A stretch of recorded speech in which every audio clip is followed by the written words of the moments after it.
My name is Juli McGuire, and this is my husband, Chris McGuire. We are at Blue Roof Orchard in Belmont, Lafayette County, Wisconsin. That's the southwest corner of the state.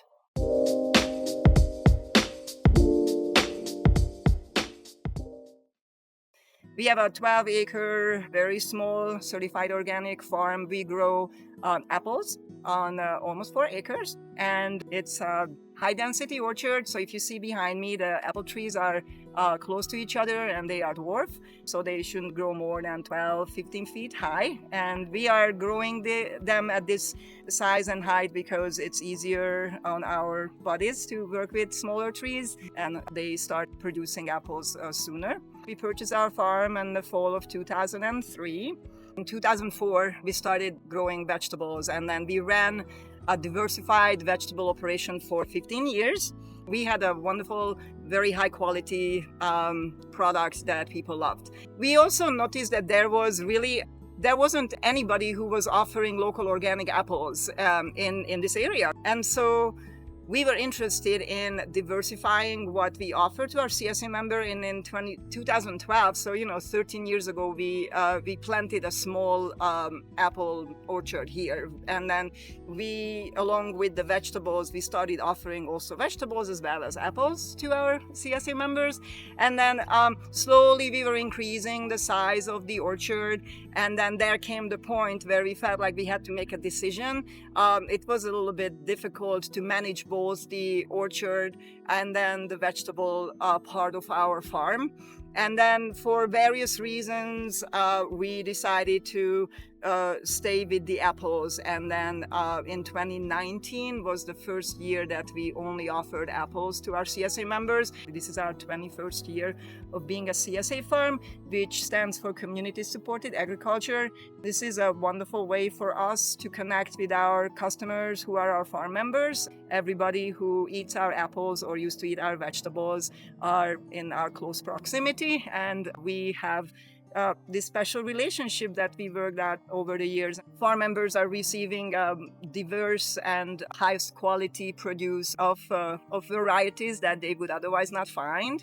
And we have a lot of adventurous members who love to try out new varieties and then expect to just eat with the season, because apples have their own season too. There are early varieties and mid-season and later varieties, and they will eat it in over 2 weeks, and then there's a new one popping up in their box. So for us farmers, we love the CSA model because we know that everything we put in the ground is going to be eaten up by someone, and we don't have to worry about whether we sell what we grow or not. So it gives us financial security. The reason why I really love what we do is because I have all these memories of people telling us that I have children who grew up eating your carrots, and then now we have children who grew up eating our apples and actually refuse to eat apples from the supermarket because the season starts with Blue Roof Orchard apples, and that's the greatest compliment I think we can receive as farmers. So we have 3 children, and they've been part of this farm from the very beginning, and helped us and worked along with us. Currently, we have 2 of our 3 children working with us, and then plus we have 1 full-time employee, and so it's really the 5 of us. Our farm labor has evolved a lot over time with the changes on our farm and as our kids aged. So when we started off, we had this vision that we wanted to have a really small farm and just utilize our own labor and our family's labor, and that didn't prove to be economically viable with our diverse vegetable farm. Like, we just couldn't do enough work to earn enough income to support us. And so we began hiring help and sort of expanded that as we expanded our acreage. And I think at the peak of our vegetable growing, when our kids were, say, in their age 5 to 15, we had as many as 6 or 7 full-time workers helping us in the summer, with weeding and harvest, planting. It's a really labor-intensive enterprise to growing diverse vegetables. And then when we switched away from vegetables to just focusing on apples, we reduced our acreage a little, and we also moved to a crop that doesn't require quite as much labor over the whole season. So that allowed us to really sort of cut back on the amount of labor we were hiring, and our kids were older at that stage. So there was a period where in the orchard we primarily relied on ourselves and our children for work and weren't really hiring much or any outside labor. So both Yuli and I grew up in cities. Neither of us had a real farming background in our life, so we came to farming largely as novices. I studied horticulture and plant science in college in New York State, and that's been valuable. It certainly taught me a lot of theoretical knowledge about how plants grow and how they interact with the environment and insects and diseases. But it also didn't really cover a lot of the practical hands-on aspects of farming. And the main way that we've learned about farming are A, from practical experience and just doing things and trial and error and learning as we went. But more importantly, I think, is learning from other growers around us. I think the community of small scale organic fruit and vegetable growers in this area is really generous. And people are generally very willing to share information, to open up their farms for visits and tours.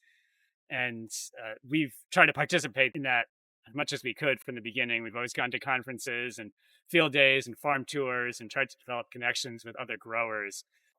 Yuli and I were pretty early in our marriage and with one child, and we decided that we wanted to pursue farming.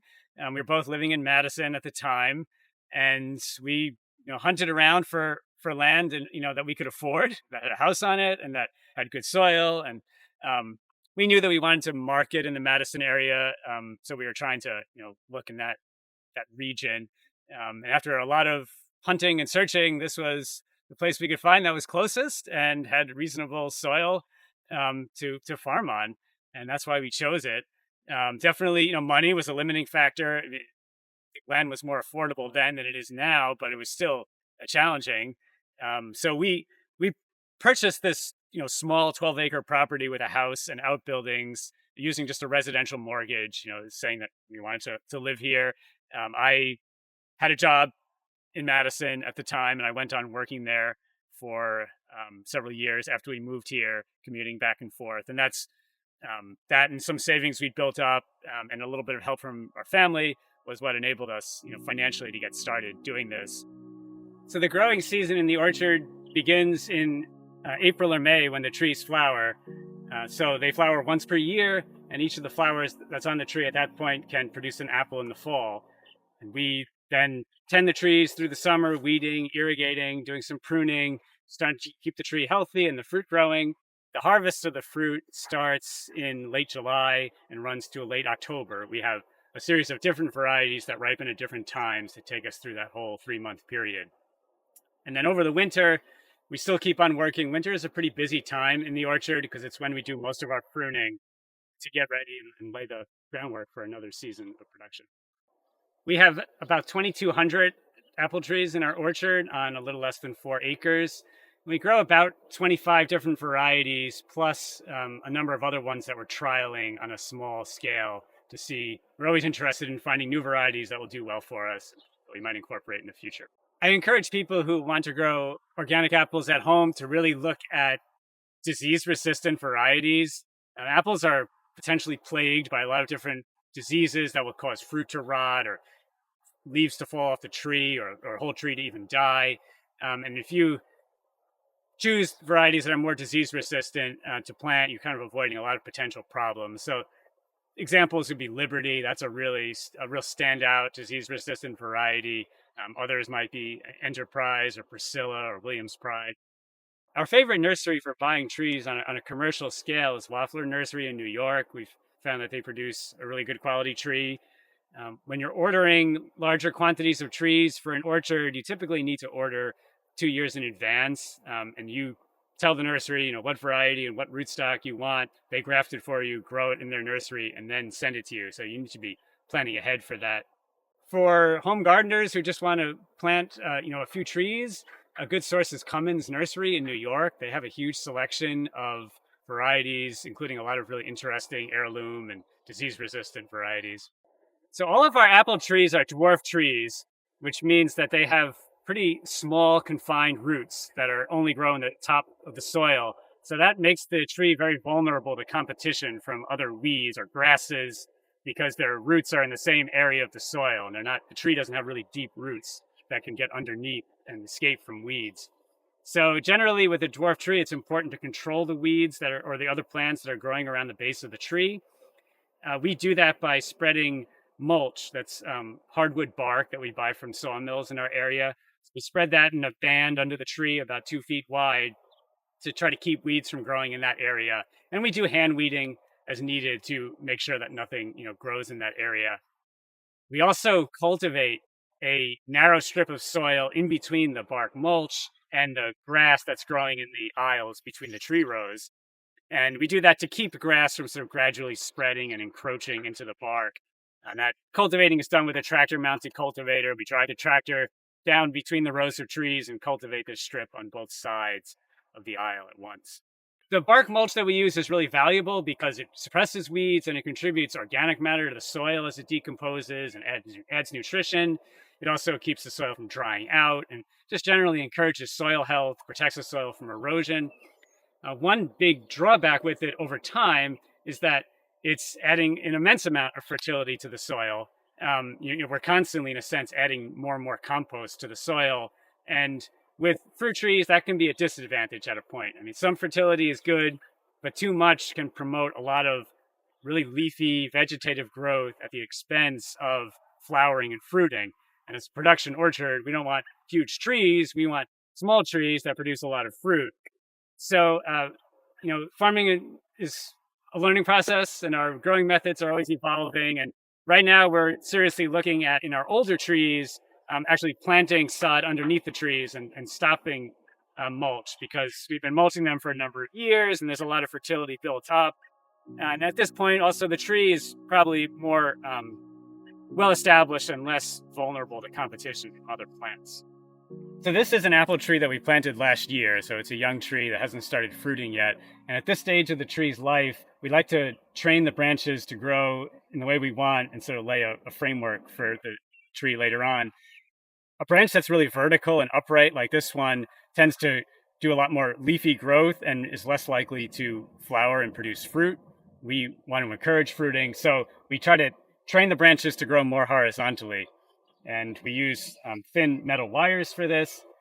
So we can bend a hook in the top of the wire, grab the branch and tie it to something else on the tree, like a lower branch. And that will hold it in that position just for a few weeks in the summer. As the tree is growing and new bark and tissue is formed in the branch, it'll sort of solidify and hold the branch rigid. And we can come and remove that wire in just a few weeks and it'll stay in basically that position. Here's an example of an older fruiting apple tree. This is probably about in its 8th season of growing. And you can see it's got a central trunk here. That's sort of the backbone of the entire tree, and branches coming off of it like this one. And ideally, these branches are fairly horizontal like this one is, and that tends to keep them pretty calm, not growing too much, but instead producing fruit. And as time goes on, we cut off those branches and allow new ones to grow in their place. So central leader, the backbone remains there, and the individual branches get replaced over time. Apple trees are subject to a whole host of insects that will eat the leaves and bore into the fruit. As organic growers, we need to rely on more natural and inputs and techniques for controlling pests and diseases. In our organic orchard, we do use some sprays. So these are primarily products that are derived from natural sources, say like plant extracts or bacteria that occur in nature. And we can spray those on our trees to sort of boost the tree's health or to fight against certain insect pests or diseases. So we use those. We also try to minimize the need for sprays just by having healthy trees and pruning the trees to ways that encourage airflow and lessen disease. So, and we do a lot of monitoring for insect pests. So we have traps that we check regularly to see what insects are active in the orchard at any given time. So we know, what the threat is, and if we are going to do something to manage that pest, when we need to take steps. Deer can be a real menace in an apple orchard. I mean, they'll come and eat the trees and really set their growth back. We are fortunate relatively in that we live in a fairly open area without really high deer pressure, but still we do need to fence the perimeter of the orchard with a deer fence. In our case, our deer fence was paid for through a state program where if your crops are damaged by deer, you can then receive materials for a kind of low cost free deer fence from the state, and we're responsible for putting it up and maintaining it. In growing apples, one of the challenges is that the trees sometimes want to produce too many fruit. In the spring, a tree will produce immense numbers of flowers, and only a fifth or a tenth or even fewer of those need to actually form a fruit to have a good crop on the tree. So, in some cases, the tree will start to form a lot of fruit, more than we actually want the tree to have. And if we allow all those fruit to stay on the tree, it'll stress the tree out, and the fruit will tend to be really small and poorly flavored. So, as growers, one of our important tasks is to sort of manage the fruit load on the tree. And there are some sprays we can use, like baking soda spray during bloom, actually sort of kills some of the flowers and makes them less viable, and results in fewer fruit. And then after bloom, we'll go through the orchard hand picking a lot of extra fruit from trees.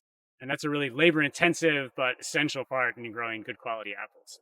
We grow a lot of different apple varieties that all ripen at different times. And during the fall, one of the challenging aspects of our job is to keep on top of which variety is ripe and when each one of them needs to be picked.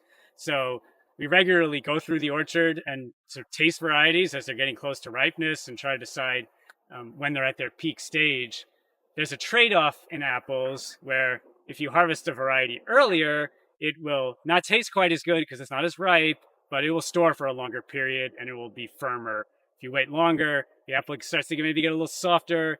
The flavor is a lot richer, but the storage life gets shorter. It won't last as long in your refrigerator. So we're trying to balance that. We want to have, as a local orchard that's selling directly to consumers, we want to have apples that are really at peak flavor and ripeness, but we also want to have ones that won't turn wishy on someone's countertop in a week or two. So we pick all the apples by hand. We wear a picking basket that's strapped to the front of our torso, and we'll stand on the ground or on ladders and pick the apples off the tree, put them in that basket. We can then empty the basket by opening the bottom of it and empty it into a bushel crate.